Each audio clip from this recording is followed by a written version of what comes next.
Hello नमस्कार दोस्तों, welcome to my YouTube channel exam Adhyayan. हम सुप्रीम कोर्ट के बारे में पढ़ रहे हैं।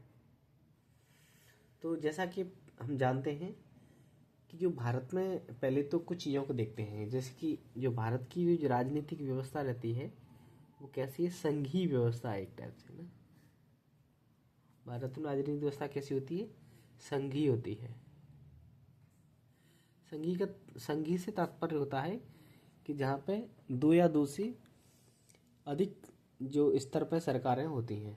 जैसे कि भारत में केंद्र के स्तर पर भी सरकार है और मुख्यतः राज्य के स्तर पर, हालांकि लोकल लेवल पर भी, स्थानीय लेवल पर भी रहती है। ठीक है, संघीय का तात्पर्य इतना ही हो जाता है कि जहाँ पर दो या दो से अधिक स्तरों पर निर्णय लेने की शक्तियाँ विद्यमान होती है, वो संघीय व्यवस्था कहलाती है। तो भारत में जो राजनीतिक व्यवस्था संघीय, लेकिन अपन न्यायपालिका के बारे में बात करें, अपन न्यायिक व्यवस्था के बारे में, तो न्यायिक व्यवस्था अपने यहाँ पे कैसी, संघीय नहीं है ना। यहाँ पे अपने यहाँ पे जो न्याय की व्यवस्था रहती है, अपने पे एकीकृत न्यायपालिका की व्यवस्था रहती है। एकीकृत न्यायपालिका की व्यवस्था, न्यायपालिका। एकीकृत का तात्पर्य ये होता है कि जैसे कि एक ट्रायंगल के माध्यम से समझ सकते हैं। सबसे ऊपर सुप्रीम कोर्ट रहता है, उसके नीचे हाई कोर्ट हो जाते हैं, फिर डिस्ट्रिक्ट कोर्ट और सेशन कोर्ट होते हैं, और फिर और नीचे जैसे तहसील कोर्ट वगैरह ये सब हो जाते हैं। इनको अधीनस्थ या सबऑर्डिनेट कोर्ट कहते हैं, अधीनस्थ न्यायालय। ये जो कोर्ट रहते हैं, तो ये जो व्यवस्था रहती है, सुप्रीम कोर्ट ने कोई आदेश दिया तो ये नीचे के सभी स्तरों पर ऑटोमेटिकली मान्य हो जाता है, वो लागू होता है वो। ठीक है, तो इनके जो आदेश होते हैं सुप्रीम कोर्ट के या हाई कोर्ट ने जो डिस्ट्रिक्ट कोर्ट को मानने पड़ेंगे, है ना। तो इस टाइप से जो एकीकृत न्याय, यानी एक ही कतार में एक इंटीग्रेटेड टाइप की ये सिस्टम रहता है। और भारत में न्याय अपील का प्रावधान जो रहता है वो हमेशा टॉप, बॉटम टू टॉप रहता है। यानी तहसील लेवल पर अपील करते हैं या डिस्ट्रिक्ट कोर्ट पे, हाई कोर्ट में आती है, हाई कोर्ट से अपील सुप्रीम कोर्ट। यानी सुप्रीम कोर्ट का जो डिसीजन होता है सब सर्वमान्य होता है, वहाँ से आगे कहीं नहीं जा सकते हैं। अब ये न्याय व्यवस्था क्यों लाई, इसका कारण क्या होता है। देखो, शासन में जो शक्तियाँ रहती हैं, यानी जो नियम को बना रही है या नियम का जो कार्यान्वयन करवा रही है, वो अपनी पावर का दुरुपयोग न करें, इसके लिए चेक एंड बैलेंस के लिए न्यायिक व्यवस्था को अपनाया जाता है। तो जो भारत में न्यायिक व्यवस्था है उसका तात्पर्य क्या है, भारत में न्यायिक व्यवस्था का, तो यानी सबसे पहले तो काम क्या हो जाएगा भाई, चेक एंड बैलेंस का काम हो जाएगा, है ना। नियंत्रित करना है और उसकी जांच करना है, चेक एंड बैलेंस। ठीक है, क्या काम हो जाएगा, शक्तियों को, जो पावर होती है ना, उनको, शक्तियों को नियंत्रित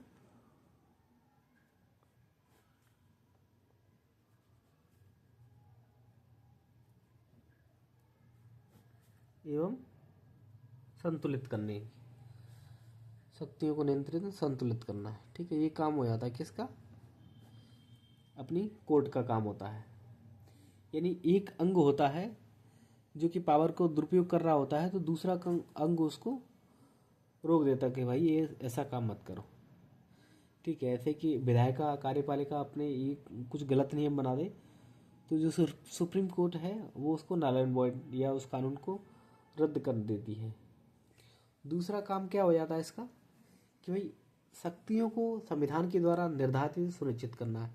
अपना जो देश रहता है, भारत देश में जो कानून, सबसे बड़ा कानून कौन था है, संविधान होता है।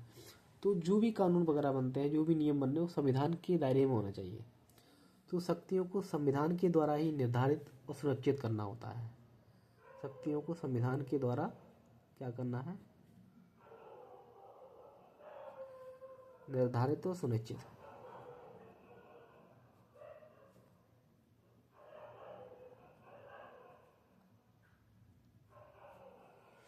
ठीक है, तीसरा क्या है कि अपने यहाँ की जो न्यायपालिका है वो स्वतंत्र और निष्पक्ष है।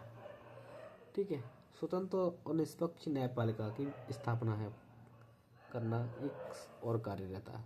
स्वतंत्र एवं निष्पक्ष न्यायपालिका। ठीक है, तो ये चीज़ रहती है अपने पास। एक कॉमन वर्ड के तौर पर अपन बात करें तो भारतीय न्यायिक व्यवस्था होती है लोकतांत्रिक शासन प्रणाली का एक महत्वपूर्ण स्तंभ है। जो अपनी इंडियन जुडिशरी सिस्टम है, कैसा है, लोकतांत्रिक शासन प्रणाली का महत्वपूर्ण स्तंभ रहता है। और यह व्यवस्था नागरिकों के अधिकार, जो नागरिक के अधिकार रहते हैं, ठीक है, नागरिकों के अधिकार, नागरिकों के अधिकार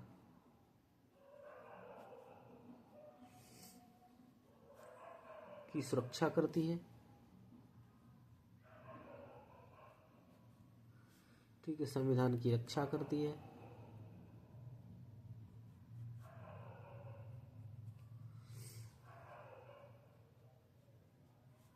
और न्याय के सिद्धांतों को स्थापित करती है।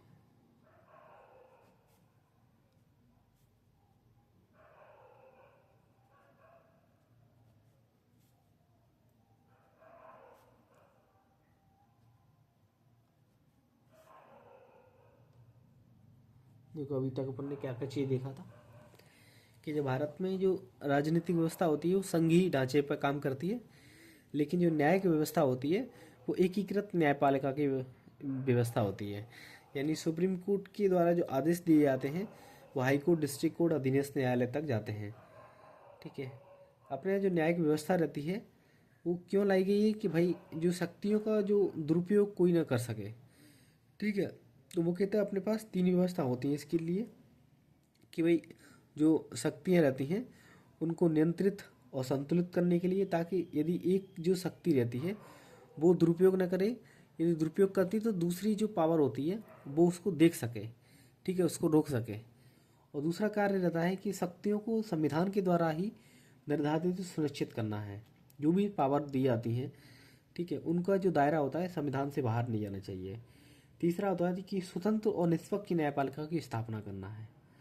तो इस प्रकार से कह सकते हैं कि भारतीय जो न्याय व्यवस्था होती है ये लोकतांत्रिक शासन प्रणाली का कैसा एक स्तंभ होता है जो कि नागरिक के अधिकारों की सुरक्षा करती है और संविधान की रक्षा करती है और न्याय के सिद्धांतों को स्थापित करती है।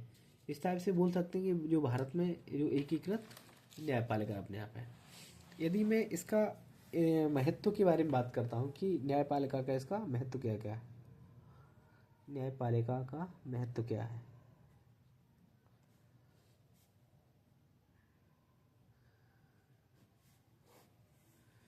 महत्व के बारे में देखें तो देखो, एक सबसे पहले तो बोल सकते हैं कि ये क्या है कि अपने जो जुडिशल सिस्टम है ना, अपने शासन का ऐसे तीन अंग होते हैं। शासन में तीन अंग होते हैं, कार्यपालिका, न्यायपालिका और कार्यपालिका और विधायिका और न्यायपालिका। तो न्यायपालिका एक महत्वपूर्ण भाग होती है, शासन का एक महत्वपूर्ण भाग होती है। दूसरा मैं बोल सकता हूँ कि लोकतंत्र का आधार है ये। न्यायपालिका क्या है, लोकतंत्र का एक आधार है, बहुत महत्वपूर्ण आधार है। लोकतंत्र का आधार से मतलब होता है कि स्वतंत्रता और समानता को बनाए रखती है। स्वतंत्रता और समानता को, किसको, स्वतंत्रता और समानता को बना के रखती है। ठीक है, कि भाई लोकतंत्र का आधार से तात्पर्य कि भाई कोई भी व्यक्ति वोट डाल सकता है, उसको रोक नहीं सकता। किसी भी कैंडिडेट का वो इलेक्शन चुनाव कर सकता है, किसी को वोट डाल सकता है। और चाहे राजा हो चाहे रंक हो, जो भी व्यक्ति 18 साल से ऊपर है उसका वोटर कार्ड होगा और वो वोट डाल सकता है, भारत का नागरिक है तो। ठीक है, और तीसरा अधिकारों की सुरक्षा के बारे में बात करता हूँ। अधिकारों की सुरक्षा से तात्पर्य है कि अपने जो संविधान है, अधिकारों की सुरक्षा कि भारत के संविधान में 6 फंडामेंटल राइट हैं। ठीक है, तो उनकी सुरक्षा का ये गारंटी देता है। और कानूनों की व्याख्या बहुत इंपॉर्टेंट काम होता है। कानूनों की व्याख्या का इसका काम होता है सुप्रीम कोर्ट का। ठीक है, इसमें इसके लिए बहुत इम्पोर्टेंट, जैसे कि अपन को पता है भारत में संघ जो केंद्र के स्तर पर संसद कानून का निर्माण करती है और राज्य के स्तर पर भी कानून की जो विधानसभा होती है वहाँ पर भी कानून का निर्माण किया जाता है। ठीक है, तो इन कानूनों की व्याख्या करने का जो काम रहता है वो सुप्रीम कोर्ट का रहता है। अगला होता है न्याय का वितरण के बारे में बात की जाती है कि यदि न्याय वितरण में यदि मैं बात करें तो जो कानूनों का उल्लंघन करने वालों को उचित दंड के बारे में बात की जाती है। अगला ऐसे रोल का मत।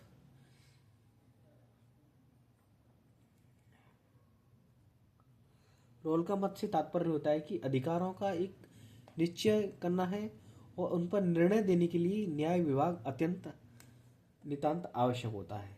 एक गार्नर साहब होते हैं, तो वो अपना मत देते हैं।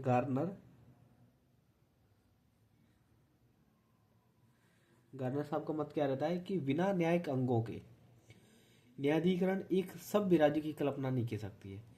यानी बिना, यदि कहीं किसी राज्य में कोई न्यायिक अंग नहीं है तो वहाँ पे न्याय के बारे में या राज्य की कल्पना नहीं कर सकते। सीधा सा बिना न्यायिक अंगों के एक सभ्य राज्य की कल्पना नहीं की जा सकती है। ठीक है, बिना न्यायिक अंगों के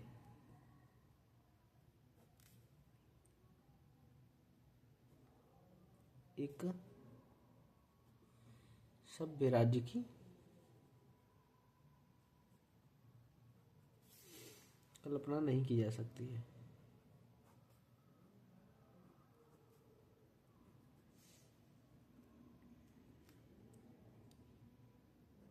देखो अपन ने क्या क्या चीज देखा।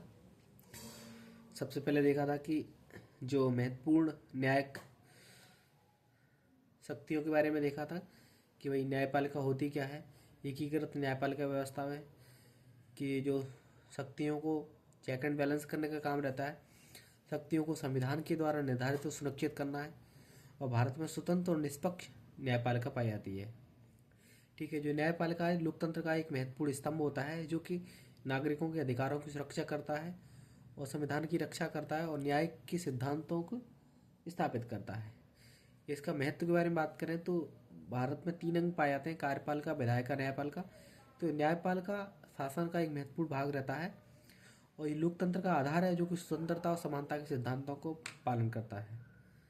ठीक है, और अधिकारों की सुरक्षा के बारे में बात की जाती है कि भारत में 6 फंडामेंटल राइट होते हैं। ठीक है, उनको उल्लंघन होने पर डायरेक्ट ही सुप्रीम कोर्ट में जा सकते हैं, दायर कर सकते हैं। ये सब चीज़ प्रावधान होते हैं। और कानूनों की व्याख्या जो कि विधायिका के द्वारा जो कानून का निर्माण किया जाता है उनकी व्याख्या कर सकते हैं। न्याय वितरण के बारे में बात करें तो कानून का उल्लंघन करने वालों को उचित दंड के बारे में बात की जाती है। रोल का मत क्या, रोल साहब क्या, उनका क्या मत कहते हैं कि वो कहते हैं कि अधिकारों को निश्चय और उन पर निर्णय देने के लिए एक न्याय विभाग बहुत जरूरी होता है। कोई अपने अधिकार दिया, ठीक है, और उस अधिकार को निश्चय और उस पर एक ग्राउंड लेवल पर उतारना है तो ये न्याय विभाग बहुत जरूरी होता है। और गार्नर साहब का मत क्या कहते हैं कि यदि किसी राज्य में यदि कहीं पे न्याय अंग नहीं है, न्यायपालिका नहीं है, तो वहाँ पे राज्य बना रहे हैं तो बिना न्याय की एक सभ्य राज्य की कल्पना नहीं की जा सकती है। क्योंकि राज्य है, वहाँ पे एक शासन का एक तंत्र है, तो स्वाभाविक है कि भाई वहाँ पे गलत काम होंगे। ठीक है, तो उनको भाई चेक एंड बैलेंस करने के लिए एक न्याय की व्यवस्था की आवश्यकता जरूर होगी।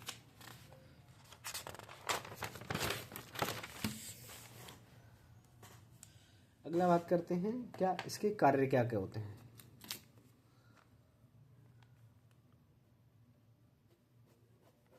कार्यों के बारे में देखो, जो कि महत्व में देखा आपने वही चीज़ यहाँ पर थी कि कानूनों की व्याख्या करना।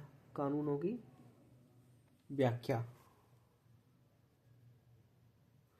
कि विधायिका के द्वारा जो कानून बनाए जाते हैं, ठीक है, बहुत सारे कानून कैसे रहते हैं, जटिल रहते हैं, अस्पष्ट रहते हैं, उनको क्लैरिफिकेशन करना एक न्यायपालिका का बहुत इंपॉर्टेंट काम होता है।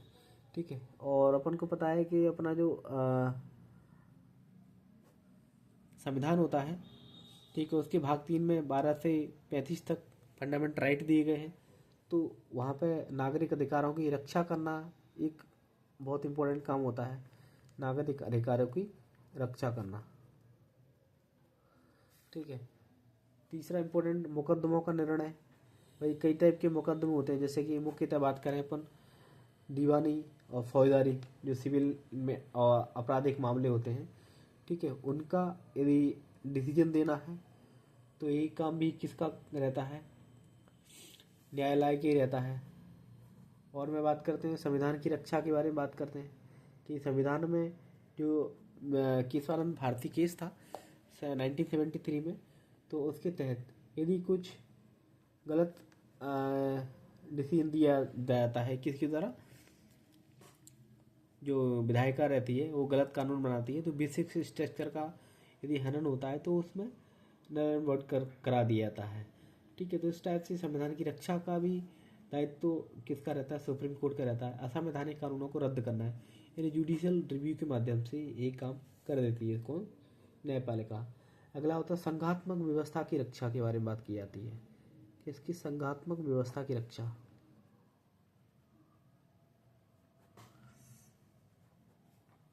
संघात्मक व्यवस्था की रक्षा कैसे, अपन को पता है कि भारत जो संघात्मक का तात्पर्य अभी स्टार्टिंग में बताए थे कि भाई जहाँ पे दो या दो से अधिक स्तरों पर निर्णय लेने की पावर होती है उसको संघात्मक कहते हैं। तो संघात्मक तभी रहेगा जब अपना केंद्र और राज्य के स्तर पर, ठीक है, यहाँ पे प्रॉपर तरीका से कोई वाद विवाद होती है उनके प्रॉपर से निपटारे वगैरह हों, ठीक है। तो इस व्यवस्था को मेंटेन करना भी किसका, सुप्रीम कोर्ट का काम रहता है। अगला होता है परामर्श संबंधी कार्य होते हैं, कि अपना जो सुप्रीम कोर्ट होता है परामर्श संबंधी कार्य, अभी आगे जाके पढ़ेंगे। 143 एक आर्टिकल आता है, तो 143 के तहत जो राष्ट्रपति होता है, राष्ट्रपति को कानूनी सलाह देना, ये किसका, सुप्रीम कोर्ट का भी काम रहता है, ठीक है। अगला होता है विधायन संबंधी कार्य, किसका, विधायन संबंधी कार्य। विधायन संबंधी कार्य मतलब जो मुकदमों के निर्णय में कानूनों की व्याख्या करना, ठीक है। अगला होता है 8वां रहता प्रशासनिक कार्य होते हैं, कि भाई सुप्रीम कोर्ट में बहुत सारे वकील हो गए, जज हो गए, ठीक है, वहाँ पे कुछ कर्मचारी वगैरह होते हैं, उनका भी तो भाई उनके बारे में तो सोचना, उनकी नियुक्ति भी तो करना वहाँ पे, ठीक है, उनके बारे में नियम वगैरह बनाना है। तो ये सारे काम कौन करेगा, ये भी काम सुप्रीम कोर्ट के काम रहेंगे। अगला और सारे विविध कार्य होते हैं, जैसे कि अपना जो भारत देश में मतलब कई टाइप के लोग रहते हैं, अल्पसंख्यक रहते हैं, बहुसंख्यक रहते हैं, तो उनके लिए भी तो संरक्षक का काम करना है, ठीक है, रजिस्ट्री करना है, वसीयत करना है, ठीक है, एक मैरिज वगैरह कई टाइप के कार्य होते हैं, ठीक है। तो ये जो सारे कार्य होते हैं सुप्रीम कोर्ट के कार्य, रिट जारी करना, ये बहुत इंपॉर्टेंट काम छूट गया था, ठीक है, रिट जारी करना, ठीक है। एक दोबारा से देखते हैं, देखो इनके सुप्रीम कोर्ट के काम क्या हो जाएंगे, मतलब कोर्ट के एक न्यायपालिका के काम क्या हो जाएंगे, कानूनों की व्याख्या करना काम होता है, जैसे कि कोई कानून होता है अस्पष्ट होता है, जटिल होता है, तो उनकी व्याख्या करना किसका, कोर्ट का काम रहता है। अगला होता है नागरिक अधिकारों की रक्षा, जैसे कि पता है मौलिक अधिकार में भाग 3 में जो अनुच्छेद 12 से 35 तक फंडामेंटल राइट दिए रहते हैं, ठीक है, उनका संरक्षण करना किसका काम रहता है, कोर्ट का काम रहता है। मुकदमे का निर्णय, ऐसे दीवानी फौजदारी विवाद होते हैं उस पर निर्णय देने का काम भी किसका रहता है, कोर्ट का रहता है। संविधान की रक्षा के बारे में बात की जाती है, तो असंवैधानिक कानूनों को रद्द करने के लिए भी जुडिशियल रिव्यू के माध्यम से ये कोर्ट का काम रहता है, ठीक है। संघात्मक व्यवस्था की रक्षा, अपन को पता है भारत एक संघात्मक राज्य है, ठीक है, तो केंद्र राज्यों के मध्य किसी प्रकार का बंटवारा, किसी प्रकार विवाद होता है तो वो काम निपटाने का काम सुप्रीम कोर्ट का रहता है, ठीक है। अगला होता है विधायन संबंधी कार्य, ठीक है, मुकदमों के निर्णय में कानूनों की व्याख्या करना, ये सब काम रहते हैं। परामर्श संबंधी का अपन आगे पढ़ेंगे, अनुच्छेद 143 की सुप्रीम राष्ट्रपति उसको कानूनी सलाह देना, ये कोर्ट का ही काम रहता है, सुप्रीम कोर्ट का स्पेशली। विधायन संबंधी कार्य होते हैं कई, और विविध कार्य में कई प्रकार से कार्य होते हैं, जैसे सिविल, दीवानी, ठीक है, खेत की रजिस्ट्री वगैरह, अन्य टाइप की वसीयत रजिस्ट्री वगैरह, है ना, और जो न्यायिक जो अल्पसंख्यक वगैरह होता है उनके अधिकारों की रक्षा करना, ठीक है, रिट जारी करना, ये सब इनकी सुप्रीम कोर्ट के काम होते हैं। यदि एक और चीज़ में यदि मैं चलते चलते बात करें अपन इनकी विशेषताओं के बारे में, ठीक है, तो ऑलमोस्ट ये सेम चीज़ हो जाती है। देखो एक तो क्या है कि भारत में जो न्यायपालिका कैसी एकीकृत न्याय की व्यवस्था आएगी, ठीक है। और दूसरा क्या है कि यहाँ पे न्यायाधीशों की नियुक्ति होती है, क्या रहती है, न्यायाधीशों की नियुक्ति होती है, वो किसके द्वारा की जाती है, राष्ट्रपति की द्वारा की जाती है। ठीक है, न्यायाधीशों की नियुक्ति किसके द्वारा, राष्ट्रपति की द्वारा की जाती है। और मैं बात करता हूँ कार्यकाल के बारे में बात करें अपन। ठीक है, तो कार्यकाल जैसे सुप्रीम कोर्ट में जो कार्यकाल होता है वो तो कितना होता है, 65 वर्ष का रहता है, 6-65 वर्ष। ठीक है, हाई कोर्ट में कितना रहता है, 6-62 वर्ष रहता है। ठीक है, हालांकि 6 शब्द सही नहीं है, मतलब 65 वर्ष तक की आयु तक, और यहाँ पे 62 वर्ष की आयु तक। हटाने की प्रकृति के बारे में यहाँ पे बात कर रहे हैं तो ये बहुत टफ काम रहता है हटाना। ठीक है, केवल 2 ही आधार होते हैं, या तो कदाचार होता है, ठीक है, कदाचार या अयोग्यता के आधार पर ही। ठीक है, जो संसद रहती है उसकी 2/3 सदस्य रहते हैं, यानी स्पेशल मेजोरिटी के माध्यम से कदाचार अयोग्यता के आधार पर ही हटा सकते हैं। ठीक है, यहाँ पे पीठ की व्यवस्था रहती है। ठीक है, पीठ की व्यवस्था से तात्पर्य रहता है कि 2 या 2 से अधिक जब न्यायाधीश बैठते हैं, कोई बेंच बनती है। ठीक है, तो वहाँ पे महत्व जो मुकदमे रहते हैं, ठीक है, उनके महत्व के अनुसार इस पर डिपेंड करता है कि किस टाइप का इम्पोर्टेंस मैटर है। तो ये भी व्यवस्था रहता है। अधिकरण के बारे में कि बहुत सारे जो मामले रहते हैं, ठीक है, उनके लिए बहुत सारे अधिकरण बन गए, अधिकरण। ठीक है, तो विशेष विवादों के निपटारे के लिए, जैसे कि ग्रीन ट्रिब्यूनल जो कि पर्यावरण से संबंधित मामला हो गया। ठीक है, और मैं बात करते हैं जैसे कि टेलीकॉम से संबंधित मामला हो गया, ट्राइब बन गया। तो बहुत सारे अधिकरण बना दिए गए हैं। न्यायिक समीक्षा के बारे में बात करें अपन कि भाई न्यायिक समीक्षा भी कर सकती है। ठीक है, कि जो सुप्रीम कोर्ट, संसद या विधानमंडल का कानून बना दिया जाता है उनकी संवैधानिक जांच भी कर सकती है। तो बहुत सारी विशेषता हो जाती है। कौन कौन सी, कि भाई भारत में जो न्यायपालिका कैसी एकीकृत न्याय की व्यवस्था है। ठीक है, समूचे देश के लिए एक ही प्रकार की न्यायिक व्यवस्था रहती है। यानी सबसे ऊपर कौन रहता है, सुप्रीम कोर्ट रहता है, फिर हाई कोर्ट रहता है राज्य के स्तर पर, फिर डिस्ट्रिक्ट कोर्ट रहता है, फिर तहसील कोर्ट रहता है। न्यायाधीशों की नियुक्ति के बारे में बात करें तो भाई राष्ट्रपति और मतलब न्यायाधीशों की नियुक्ति करती है। कॉलेजियम सिस्टम के बारे में आगे अपन देखेंगे। ये कॉलेजियम व्यवस्था होती है, 3 टाइप की कॉलेजियम व्यवस्था मिलेगी अपन को। ठीक है, तो उसके द्वारा की जाती है। कार्यकाल के बारे में बात करें तो सुप्रीम कोर्ट में 65 वर्ष तक की आयु तक न्यायाधीश बना सकते हैं, और हाई कोर्ट में 62 वर्ष तक की। पहले 60 था, लेकिन 7वां संविधान संशोधन के द्वारा इसको 62 कर दिया गया था। हटाने के बारे में बात करें तो कदाचार और अयोग्यता के आधार पर जो संसद होती है उसकी 2/3 बहुमत, यानी जो स्पेशल मेजोरिटी के माध्यम से उसको हटाने का प्रावधान रहता है। ठीक है, यहाँ पे पीठ की व्यवस्था रहती है, यानी कुछ मुकदमे रहते हैं, ये डिपेंड करता है किस टाइप का महत्व वाला मुकदमा है। ठीक है, उसके हिसाब से 2 या 2 से अधिक जब जज एक बेंच बनाते हैं उसको पीठ वगैरह कहते हैं। अधिकरण के बारे में बात करें, कुछ जैसे विशेष निपटारे हो गए, जैसे पर्यावरण का हो गया, टेलीकॉम का हो गया। ठीक है, ऐसे क्या बोलते हैं, बीमा वगैरह हो गए। ठीक है, इनके लिए अधिकरण बना दिए गए हैं। ठीक है, और न्यायिक समीक्षा के बारे में बात की जाती है कि संसद विधानमंडल के कानूनों की संविधान समीक्षा के लिए ये सब चीज़ें होती हैं। ठीक है, अगला अपन बात करें कुछ हिस्ट्री के बारे में बात करें। यहाँ पे इधर में देखते हैं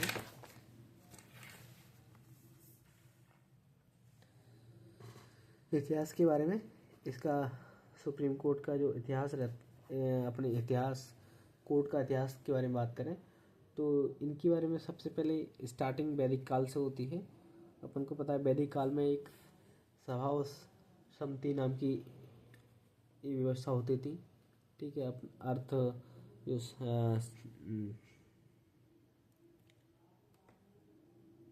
अथर्ववेद में इनका प्रॉपर वर्णन मिलता है, जिनको अपन ब्रह्मा की क्या कहते हैं कि प्रजापति की पुत्रिया भी कहते हैं। ठीक है, अगला होता है मौर्य काल में अपन बात करें तो क्या बोलते हैं, कौटिल्य का अर्थशास्त्र, वहाँ पर भी दंड देने की व्यवस्था के बारे में बात की है। सिविल मामले, चाहे आपराधिक मामला है, ये सिविल मामला है तो उसको धर्मस्थयी के माध्यम से दिया जाता है दंड वगैरह, और आपराधिक मामले तो कंटक शोधन के माध्यम से दिया जाता था।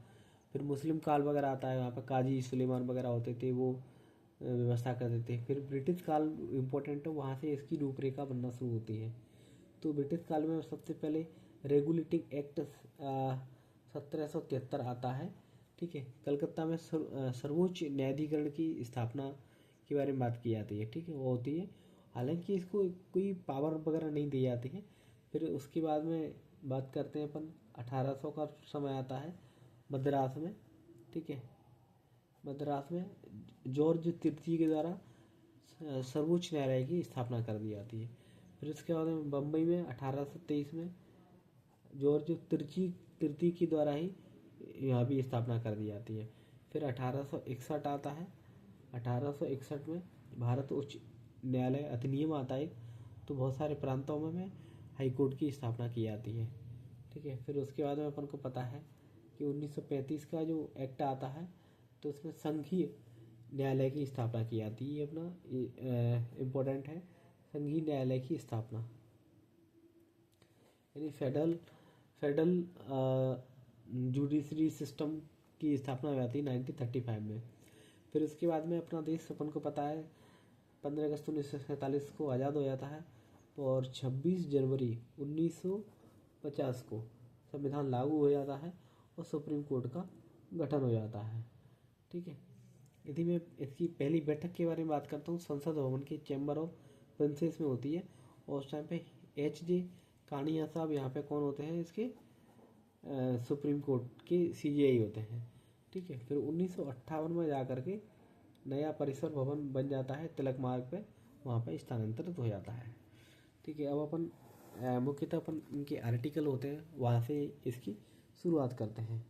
देखो, अपन जब पढ़ते हैं तो भाग 1 में अपन को पता है कि भारत का संघ के बारे में बात की जाती है। ठीक है, फिर नागरिकता के बारे में बात की जाती है। उसके बाद में जो भाग तीसरा होता है अपना फंडामेंटल राइट के बारे में बात करता है। चौथा जो भाग रहता है वो बात करता है DPSP के बारे में बात करता है। चौथा 4 का होता है अपना जो फंडामेंटल ड्यूटी के बारे में बात करता है।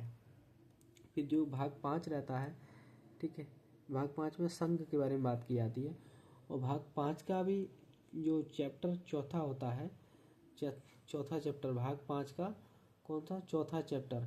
ठीक है, वहाँ पर सुप्रीम कोर्ट के बारे में बात होती है। जो सुप्रीम कोर्ट में जो अनुच्छेद होते हैं 124 से लगा करके 147 तक जो आर्टिकल चलते हैं, वो सुप्रीम कोर्ट से संबंधित चलते हैं। अभी अपन ने देख लिया था कि भाई अपनी जो सुप्रीम कोर्ट की स्थापना होती है कब हो जाती है, 26 जनवरी 1950 को अपनी सुप्रीम कोर्ट की स्थापना हो जाती है। ठीक है, अपन सबसे पहले एक आर्टिकल है, कौन सा आर्टिकल है, 124। 124 के बारे में मैं देखता हूँ, तो 124 क्या कहता है कि भाई एक सुप्रीम कोर्ट होगा। क्या होगा, सुप्रीम कोर्ट होगा जो संपूर्ण भारत के लिए कार्य करता है। किसके लिए, संपूर्ण भारत के लिए कार्य करता है। ठीक है, एक सुप्रीम कोर्ट होगा जो संपूर्ण भारत के लिए कार्य करता है।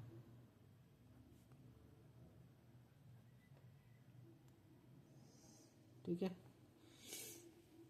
फिर 124(1) में आ जाओ। ठीक है, इसमें संरचना के बारे में बात की जाती है। ठीक है, इसमें क्या होती है, संरचना के बारे में बात की जाती है। देखो, अभी अपन ने बहुत सारी चीज़ों के बारे में देखा, जैसे कि क्या क्या देखा था। सबसे पहले सुप्रीम कोर्ट के बारे में देखा था कि अपना जो भारत में कैसी व्यवस्था पाई जाती है, एकीकृत न्यायिक व्यवस्था पाई जाती है।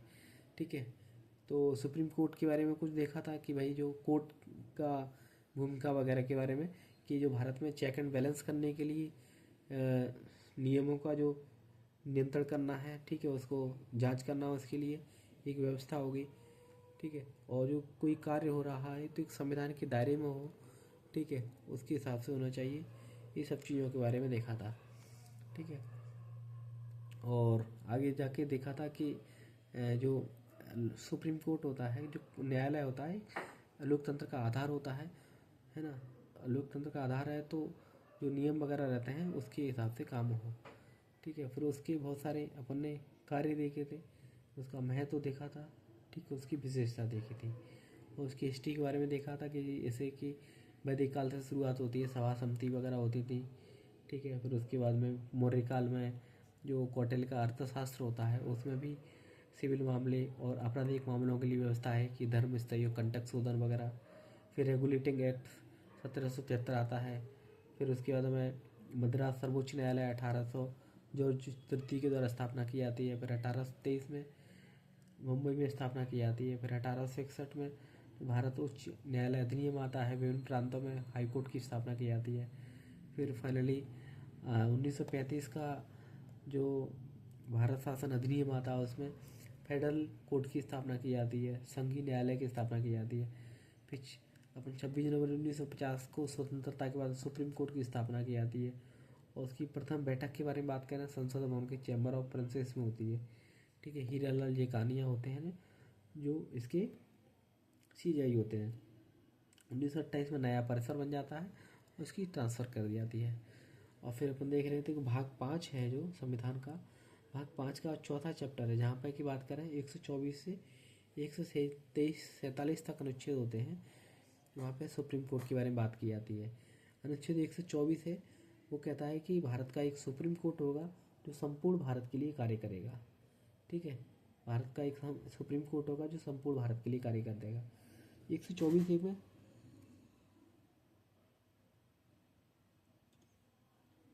संरचना के बारे में बात की जाती है। ठीक है, जब अपना 26 जनवरी 1950 के बारे में बात करें अपन, स्टार्टिंग में बहुत, जब प्रारंभिक में बात करें अपन, प्रारंभिक में एक कौन था, CJ हो जाता था। ठीक है, और 7 अन्य जज होते थे। ठीक है, 7 कौन, अन्य न्यायाधीश होते थे। ठीक है, ठीक है। उसके बाद में यदि संख्या बढ़ानी होती है तो ये संसद विधि बना करके, यानी विधि का मतलब होता है, अपन ने पिछले देखा था जब अपन संविधान संशोधन के बारे में स्टार्टिंग किया था, तो विधि का तात्पर्य होता है सिंपल मेजोरिटी के बारे में। ठीक है, साधारण बहुमत के में, तो संसद साधारण बहुमत के माध्यम से इनकी संख्या बढ़ा सकती है, डिपेंड ऑन सिचुएशन। ठीक है, संसद के पास अधिकार होता है न्यायाधीशों की संख्या बढ़ाने का। तो जब स्टार्टिंग में 26 जनवरी 1950 में जब सुप्रीम कोर्ट की स्थापना होती है, तब इसकी संरचना के बारे में बात करें तो एक CJ था, यानी चीफ जस्टिस ऑफ इंडिया थे, और 7 अन्य न्यायाधीश, यानी टोटल कितने थे, 8 CJ थे। ठीक है, फिर उसके बाद में 1956 में, ठीक है, अपन आगे देखेंगे मतलब राज्य पुनर्गठन अधिनियम भी वगैरह आता है उस टाइम पे। तो कितने 11 ये हो जाते हैं, जज हो जाते हैं। ठीक है, 1+10। फिर उसके बाद में 1960, 4 साल बाद आता है, यहाँ पे कितने 14 हो जाते हैं। ठीक है, फिर उसके बाद 1978 आ जाता है, 78 में 8 लिखा है यहाँ पे, तो यानी सीधा 18 हो जाएगा। ठीक है, फिर 1986 में 6 लिखा है, यानी तो कितना हो जाएगा, ये 26 हो जाएगा। ठीक है, 1986 के बाद में सीधा संशोधन कब होता है, 2009 में होता है, यहाँ पे 31 हो जाता है। और लास्ट जो संशोधन होता है 2019 में होता है, उस टाइम पे 34 जज होते हैं। अभी फिलहाल में जो प्रेजेंट में 2019 के हिसाब से 1+33 जज हैं अपने सुप्रीम कोर्ट में। ठीक है, तो अपन ने क्या देखा था, अनुच्छेद 124 क्या कहता है कि एक सुप्रीम कोर्ट होगा, ठीक है, जो संपूर्ण भारत के लिए कार्य करेगा। 124(1) में संरचना के बारे में बात की जाती है। 1+8 स्टार्टिंग में थी, 1956 में 11 होती है, 60 में 14 होती है, 78 में 18 होती है, 86 में 26 होती है, और 2009 में 31 हो जाती है। उसके बाद में अनुच्छेद 124(2) के बारे में बात करते हैं। 124(2) में 3 चीज़ें होती हैं। क्या होता है, एक तो पदावधि के बारे में बात की जाती है, किसके बारे में, पदावधि के बारे में। ठीक है, और दूसरा होता है त्याग पत्र के बारे में बात की जाती है। ठीक है, त्याग पत्र के बारे में। ठीक है, तीसरा होता है, वैसे ये सबसे ऊपर आती है 1, 2, 3। ठीक है, सबसे पहले तो नियुक्ति के बारे में बात करते हैं। ठीक है, नियुक्ति के बारे में बात की जाती है, फिर पदावधि के बारे में, त्याग पत्र के। देखो, नियुक्ति की सीधी है कि नियुक्ति कौन करता है, ये राष्ट्रपति साहब करते हैं। ठीक है, राष्ट्रपति साहब ऐसे नहीं करते हैं। ठीक है, अपने यहाँ पर भी ध्यान दे लेते हैं कि नियुक्ति कौन करता है, राष्ट्रपति करते हैं। पदावधि कितनी होती है, 65 वर्ष तक रहती है। ठीक है, अगला होता है 6 या 65 वर्ष। ठीक है, और त्यागपत्र भी किसको देना पड़ता है, राष्ट्रपति को देना पड़ता है। ठीक है, ये संसद द्वारा खंड 4 के द्वारा निर्धारित होता है। देखो, अभी तक अपन ने क्या देखा कि 124 है, सुप्रीम कोर्ट होता है जो संपूर्ण भारत के लिए कार्य करेगा।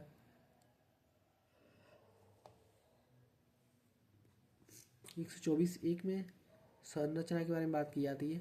अपन ने देखा था कि जो संरचना रहती है 1+ का 7 स्टार्टिंग में थी 1956 में, 1950 में 56 में 11 होती है, 60 में 14 होती है, 78 में 18 होती है, 86 में 26 होती है, 9 में 31 होती है, 19 में 34 हो जाती है।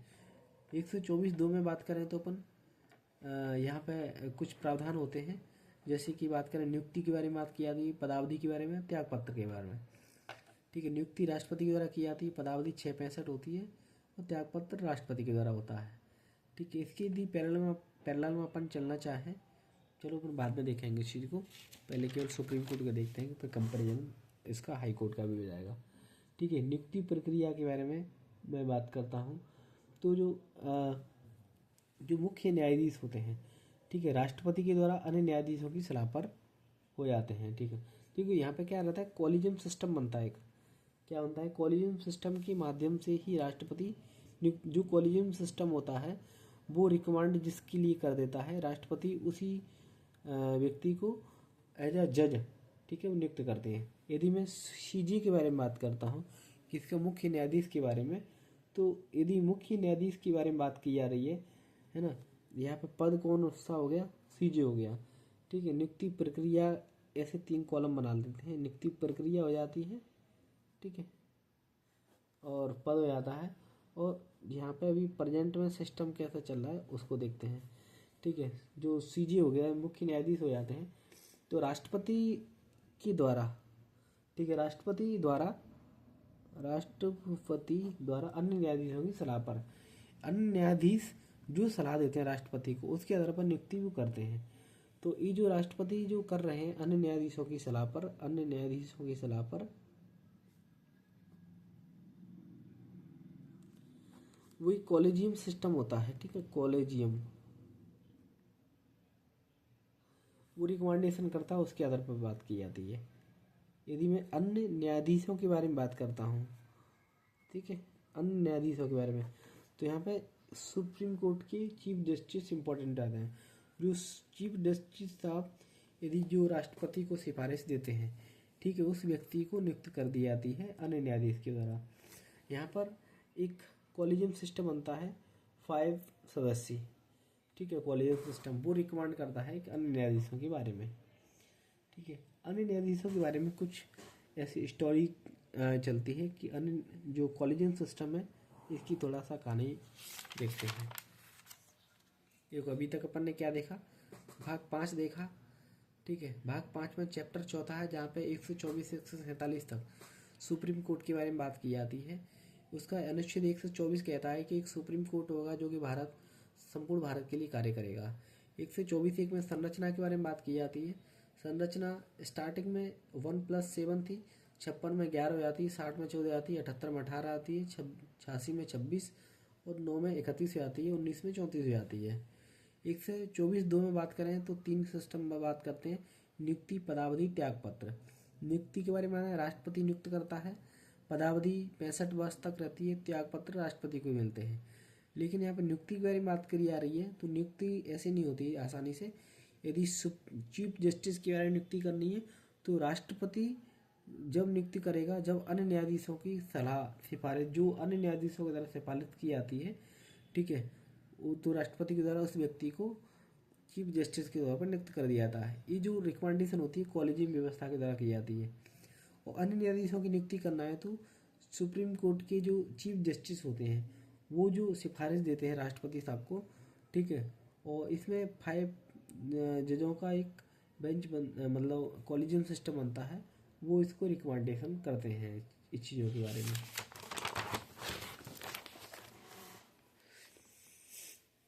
अगला, यदि हम बात करें 1963 से थोड़ी सी स्टोरी शुरू होती है। ठीक है, 1963 में जब नेहरू जी पीएम थे तो इनका क्या था कि अच्छा खासा व्यवहार था, अच्छा खासा दबदबा था, तो सब जगह पर ठीक ठाक माहौल था, कोई दिक्कत नहीं थी। ठीक है, तो उस टाइम के जो नियम चलता था सीजीआई के लिए, एक वरिष्ठता का नियम, जो भी सीनियर जज होता था वो क्या बन जाता था, जज बन जाता था। ठीक है, सीजीए बन जाता था। ठीक है, वरिष्ठता का नियम था, आज भी हालांकि यही नियम बरकरार है। लेकिन क्या हुआ था, 63 में जफर इमाम थे और गजेंद्र गढ़कर थे, जफ़र इमाम साहब, इनको सीजे बनना था, लेकिन क्या था, इनकी स्वास्थ्य बड़ा खराब था, तो ऐसे बात कर कर आकर के इनसे इस्तीफा दिलवा दिया जाता है और गजेंद्र गढ़कर साहब को क्या सीजे बना दिया जाता है। फिर 1973 में इंदिरा गांधी जी का शासन होता है। 24 अप्रैल 1973 की बात थी। केशवानंद भारती केस आ जाता है, ठीक है, उसका निर्णय हो जाता है 13 जजों की बेंच के हिसाब से 7-6 से, ठीक है। तो वहाँ पे 13 जो जजों की जो बेंच होती थी, उसमें जो 7 जज थे जिन्होंने फैसला दिया था, ठीक है, बेसिक स्ट्रक्चर के लिए। उसमें सीकरी साहब हो गए, सेलेट और हेंगड़े, ग्रोवर सर और मुखर्जी साहब, जगनमोहन रेड्डी और खन्ना साहब, ये सब थे। तो इनमें से सीकरी साहब को सीजीआई वगैरह होना था, ठीक है, वो थे, सीकरी साहब सीजीआई थे। सेलेट सर को बनना था, हेंगड़े साहब को, ग्रोवर साहब, ये सब सीनियरिटी में।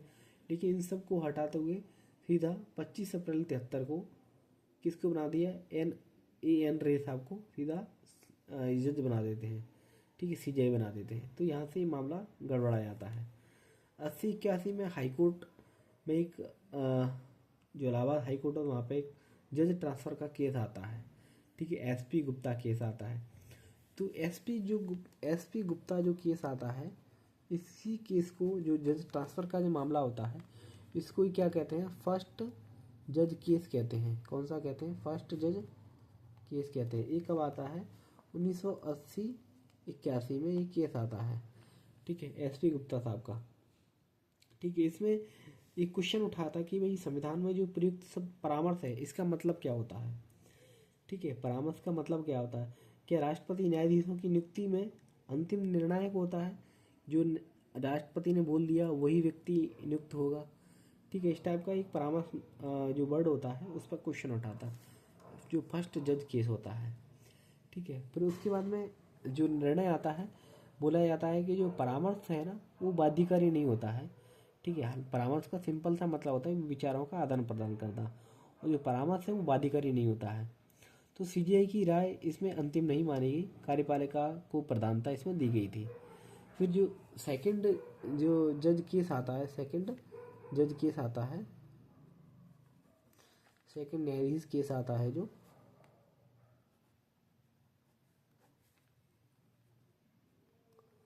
ठीक है, ये आता है 1993 में, ठीक है। इसमें परामर्श के बारे में बात की जाती है।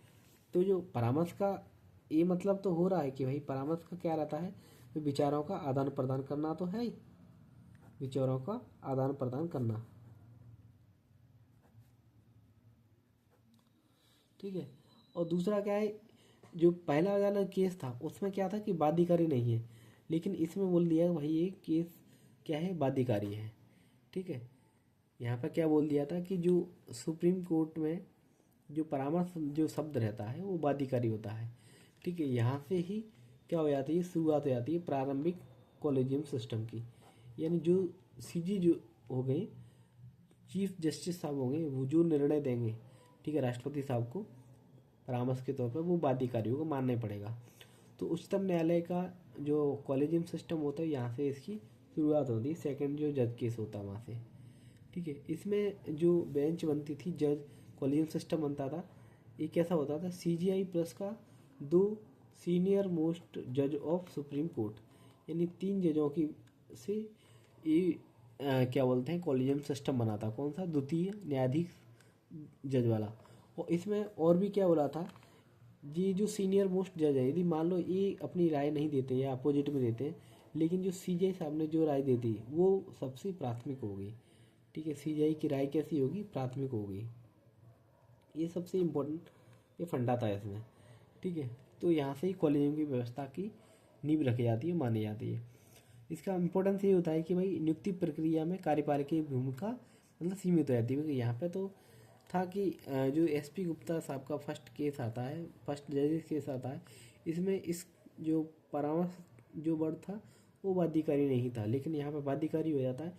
तो इससे पता लग जाता है जो कार्यपालिका की भूमिका कैसी होती है, सीमित हो जाती है, और न्यायपालिका की स्वतंत्रता यहाँ पे मजबूत हो जाती है।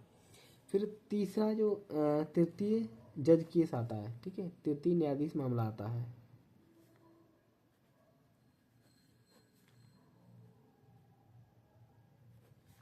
ये आता है अपना 1998 में। ठीक है, देखो अभी अपन ने क्या देखा था, सबसे पहला वाला जो मामला देखा था वो कब आता है अपना 1981 में। कौन होते हैं, एस.वी. गुप्ता साहब आते हैं। ठीक है, जो इलाहाबाद न्यायालय होता है वहाँ पे जजों के ट्रांसफ़र से मामला आया था एस.वी. गुप्ता जी का। उन्होंने क्वेश्चन किया था भाई परामर्श का मतलब क्या होता है। तो आंसर आया था कि भाई परामर्श का मतलब होता है विचारों का आदान प्रदान करना, और ये जो विचारों का आदान प्रदान में जो परामर्श है वो एक बाध्यकारी नहीं होता है। ठीक है, यानी मतलब ये रहेगा कि जो सीजीआई की राय है वो मानी जाए या नहीं मानी जाए, वो डिपेंड करता है। तो यहाँ पे कार्यपालिका की जो प्रधानता थी वो इम्पोर्टेंट थी। फिर जो सेकंड जजेस केस आता है 1993 में, यहाँ पर भी सेम क्वेश्चन पूछा गया था। इसमें बोला कि विचारों का आदान प्रदान है, और ये जो विचार होंगे वो जो भी आदेश होंगे बाध्यकारी होंगे। ठीक है, और इसमें कॉलेजियम सिस्टम में 3 जजों की बेंच होगी, जो कि इसमें CGI plus 2 senior most in 2 वरिष्ठ न्यायाधीश होंगे सुप्रीम कोर्ट के। और इसमें जो सीजीआई की जो सलाह होगी वो प्राथमिक तौर पर होगी। ठीक है, उसको मानना एक कंपलसरी होगा। तो यहाँ से ही इसकी शुरुआत हो जाती है, और इस प्रकार से बोल सकते हैं कि नियुक्ति प्रक्रिया में कार्यपालिका की भूमिका सीमित हो जाती है और न्यायपालिका की स्थिति कैसी होती है, मजबूत हो जाती है, यानी स्वतंत्र न्यायपालिका की व्यवस्था हो जाती है। तृतीय जो न्यायाधीश केस होता है 1998 में आता है। ठीक है, यहाँ पर उस टाइम पे कौन अपन को पता है 1998 के टाइम पे के.आर. नारायण साहब कौन होते हैं, राष्ट्रपति होते हैं। ठीक है, के.आर. नारायण साहब अपन को पता है 143 के बारे में अपन पढ़ रहे थे कि भाई सलाह के बारे में परामर्श संबंधी बातें की जाती है कहाँ पे 143 में। तो सुप्रीम कोर्ट से सलाह ले सकता है राष्ट्रपति साहब। ठीक है, 143 में बात कही जाती है। तो यहाँ पे प्रश्न उठता है भाई कॉलेजियम में कितने न्यायाधीश होने चाहिए और परामर्श की सही प्रक्रिया क्या होनी चाहिए। ठीक है, तो निर्णय आता है 9 बिंदुओं पे पालन करने के लिए बात की जाती है। मुख्यतः बात करें अपन तो यहाँ पे क्वेश्चन होता है मतलब कि भाई सीजीआई की जो सलाह होती है वो प्राथमिक नहीं होगी। क्या बोली थी, जो सीजीआई की जो सलाह होगी वो प्राथमिक नहीं होगी। अपन ने जो सेकंड जजेस केस में देखा था ना, उसमें कैसी हो रही थी, प्राथमिक हो रही थी, लेकिन यहाँ पे क्या प्राथमिक नहीं होगी। ठीक है, और दूसरा था कि यदि 2 जज हो गए, ठीक है, यदि 2 जजों ने मना कर दिया, ठीक है, तो उसमें क्या है, राष्ट्रपति वो बाध्य नहीं होगा उस सलाह के लिए। ठीक है, राष्ट्रपति क्या होगा, बाध्य नहीं होगा। ठीक है, और तीसरा होता है कॉलेजियम का विस्तार इसमें किया गया था। अपन देखेंगे इसमें 3 कॉलेजियम सिस्टम बन जाते हैं। ठीक है, देखो क्या क्या देखा अपन ने। सबसे पहले एक इलाहाबाद यूपी में जो कि हाई कोर्ट आता है, वहाँ पर हाई कोर्ट के जजों से ट्रांसफ़र संबंधी मामला होता है। कौन, एस.पी. गुप्ता जी। ठीक है, उनका ट्रांसफ़र वगैरह कर दिया जाता है। ठीक है, तो इस वाले केस को कहते हैं फर्स्ट जज केस। तो इसमें क्वेश्चन किया गया परामर्श का मतलब क्या होता है। ठीक है, कि जो परामर्श राष्ट्रपति की द्वारा दिया जाता है क्या वो अंतिम होता है निर्णय। तो इसमें निर्णय आया था कि भाई परामर्श का मतलब विचारों का आदान प्रदान होता है, और जो परामर्श होता है वो अधिकारी नहीं होता है। ठीक है, इसमें सीजीआई की राय अंतिम नहीं मानी गई है और कार्यपालिका की प्रधानता दी गई है। फिर दूसरा जो जज केस आता है 1993 में, इसमें सेम क्वेश्चन होता है। उसमें बोला जाता है कि जो राय होती है वो अधिकारी होगी, वो मानना ही पड़ेगा। ठीक है, इसमें CGI plus 2 senior most supreme court के जज होंगे। ठीक है, इसमें जो सीजीआई की जो राय होगी वो प्राथमिक होगी, मानना ही पड़ेगा। इससे पता लग जाता है कि भाई जो कार्यपालिका की भूमिका सीमित हो जाती है और न्यायपालिका की स्वतंत्रता मजबूत हो जाती है। फिर तीसरा केस 1998 में आता है, जब राष्ट्रपति के.आर. नारायण साहब 143 के तहत सुप्रीम कोर्ट से सलाह के बारे में बात करते हैं।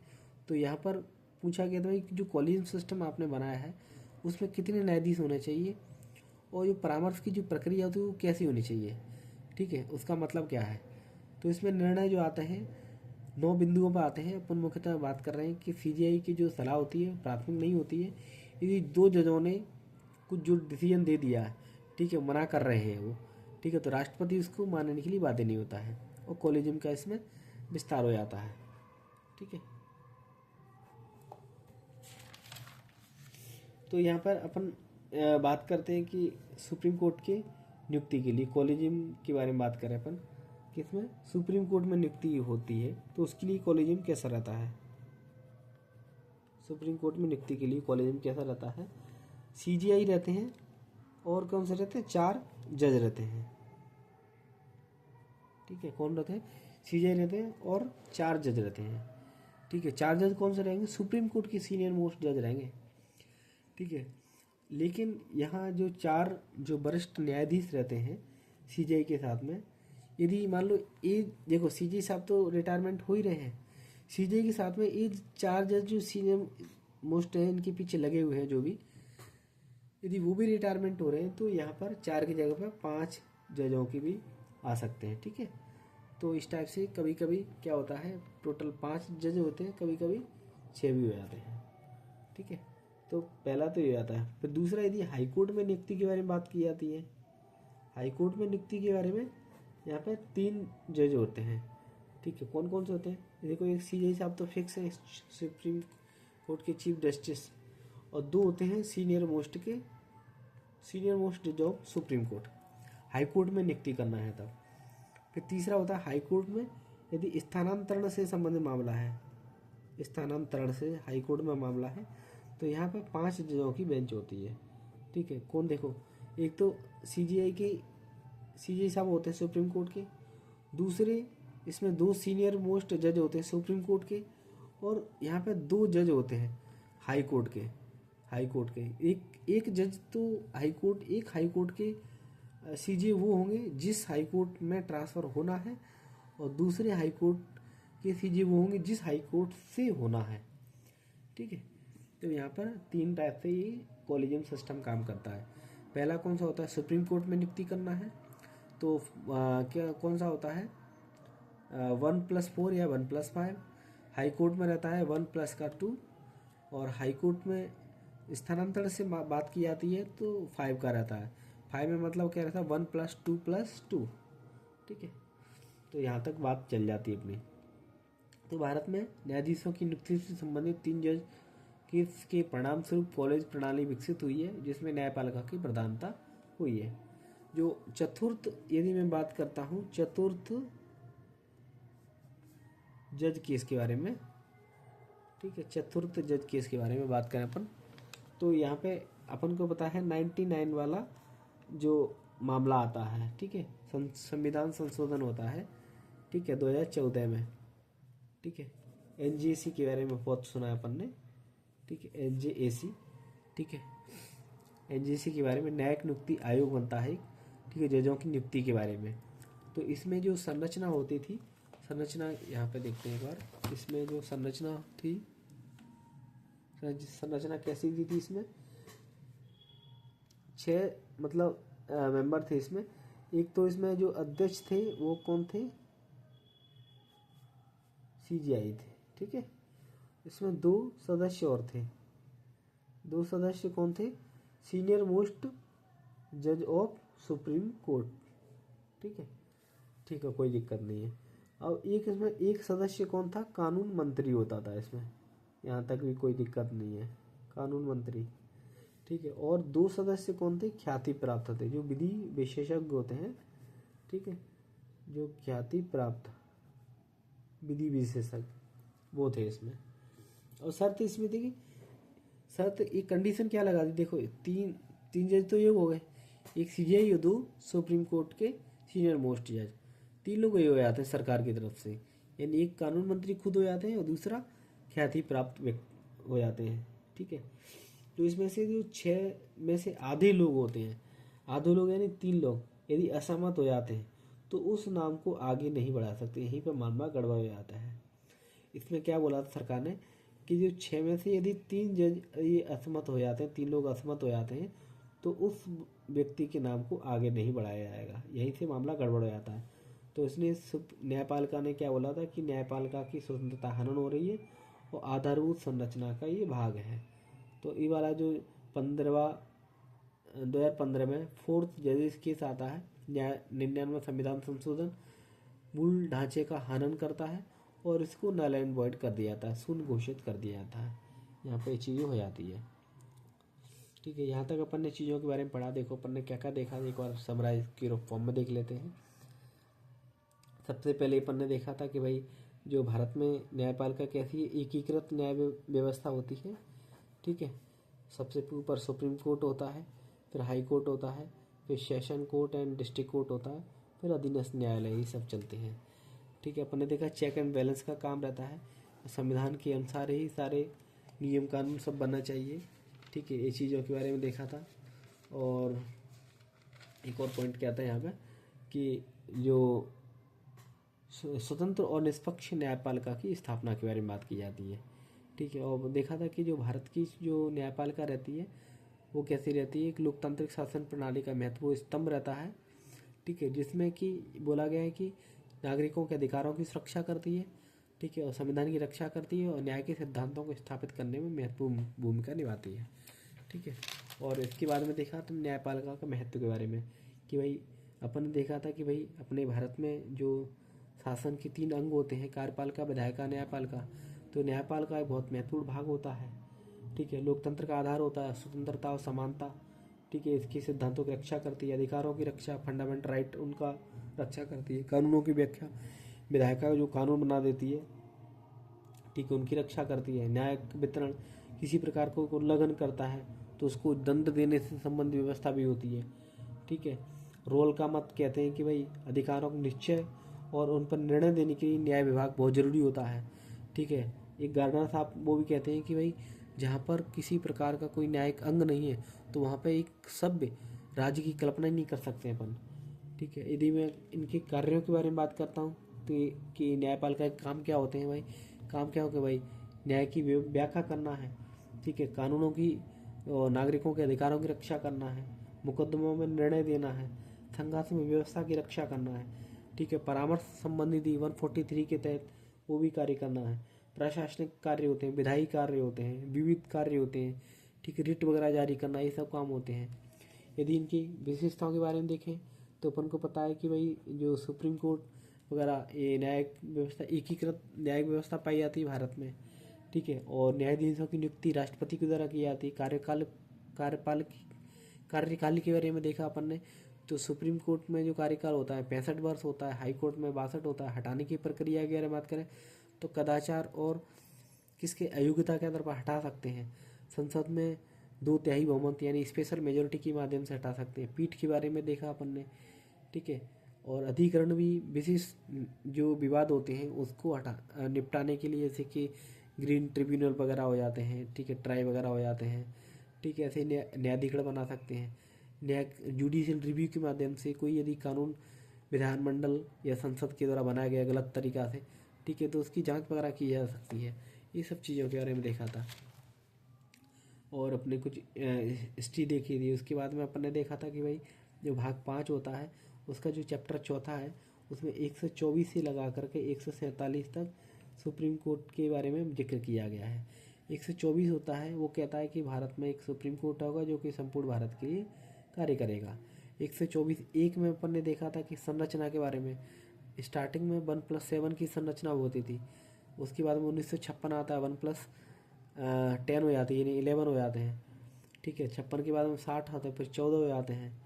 ठीक है, 78 में 18 हो जाते हैं, 86 में 26 हो जाते हैं, 2009 में 31 हो जाते हैं और 2019 में 34 हो जाते हैं, जो कि प्रेजेंट चल रहा है सिस्टम।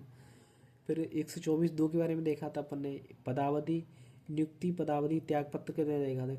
पदावधि के बारे में देखा था अपन 6 वर्ष 65 वर्ष होता है। नियुक्ति राष्ट्रपति के द्वारा और त्यागपत्र भी करना है वो भी राष्ट्रपति के द्वारा होता है। ठीक है, नियुक्ति प्रक्रिया में देखा था कि मुख्य न्यायाधीश की यदि नियुक्ति करना है तो अन्य न्यायाधीश होते हैं। ठीक है, उनके परामर्श के आधार पर ही राष्ट्रपति नियुक्त करता है। एक कॉलेजियम व्यवस्था के द्वारा ये चीज़ें होती हैं। यदि अन्य न्यायाधीशों की नियुक्ति करना है तो राष्ट्रपति मुख्य न्यायाधीश की सलाह पर ही, ठीक है, नियुक्ति करता है। उसमें कॉलेजियम सिस्टम बनता है। ठीक है, 5 जजों का 1+4। ठीक है, आगे अपन और देखेंगे इसको।